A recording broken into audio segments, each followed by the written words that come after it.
Hey everybody, welcome back. There's this idea in DC that the only possible way for Congress to get the deficits and debt under control and get the budget back in a healthy place is to do one big heroic fiscal commission, a budget commission to solve all of the problems, or at least enough of the problems, that Congress can get back to business as usual and take us off the road to fiscal ruin. But there's another approach that could work as well, or maybe instead. The idea is that Congress could control the debt by hitting relatively small budget targets consistently and persistently every single year. The assumption behind what I'm about to show you is that every year Congress would enact a set of policies, spending, revenue, economic growth, so that the debt-to-GDP ratio, this is the debt held by the public compared to the size of the economy, the debt-to-GDP ratio after 5 years is 1 percentage point lower than baseline projections. And then that repeats and repeats and repeats and repeats. I've called it the debt penny plan, but that's not a very good name. So if you have ideas, please drop them down below. First, we see the debt to GDP ratio from the Congressional Budget Office's projections for the next 10 years. Up, up, up, no end in sight. We're looking at 122-ish% of GDP in 10 years. Okay, so let's apply this medium-term debt to GDP target just 1 percentage point lower after 5 years, and then the policy changes have inertia, so they continue. Oh, well, okay, it's still going in the wrong direction, but you can see that it's lower and it's not growing quite as fast. Let's do it again.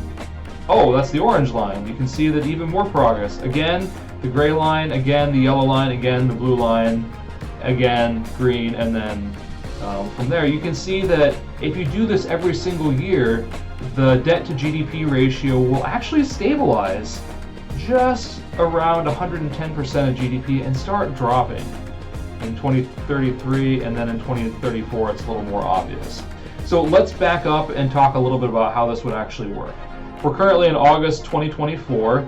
Congress should have already completed its budgeting for fiscal year 2025, which begins on October 1st, 2024.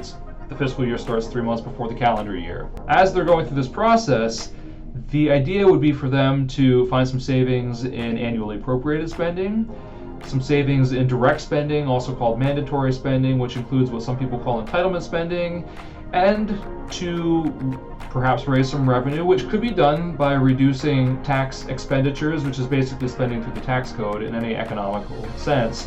And then they could also do pro-growth policies. The collection of the policies that Congress would enact for fiscal year 2025 by the end of the 5-year period, which is the end of 25, 26, 27, 28, 29, the end of fiscal year 2029, the debt to GDP ratio would need to be 1 percentage point lower than it otherwise would be.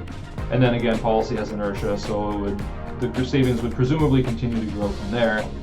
Then Congress comes back in 2025 for the fiscal year 2026 process. They find savings in appropriations, direct spending, revenue, and also grow the economy. And then by the end of fiscal year 2030, they would have again reduced the debt to GDP ratio from the new baseline after what they had done the previous year, and you just kind of keep doing this. So if you were to do this for 20 years, then our debt to GDP ratio would clearly be moving in a much, much healthier direction. We'd probably head off the debt crisis that we otherwise might not enjoy, but experience. And it would help Congress have common knowledge about what we're trying to achieve, what they're trying to achieve, and make it easier for them to do that. So the point is that you don't have to do one big thing. You can do smaller things every single year persistently, and you can achieve the same sort of results. And I think probably more, because once people get in the routine of doing this sort of thing, then the idea factory starts generating, and they start working with each other about like, hey, what if we did this, what if we did that, and having that repeated opportunity to make a difference. That's something that can really get Congress back in the game and doing what we need it to do. So with that, I hope you enjoyed that presentation. Please do like and subscribe for more budget and Congress and governance explainers. Till next time.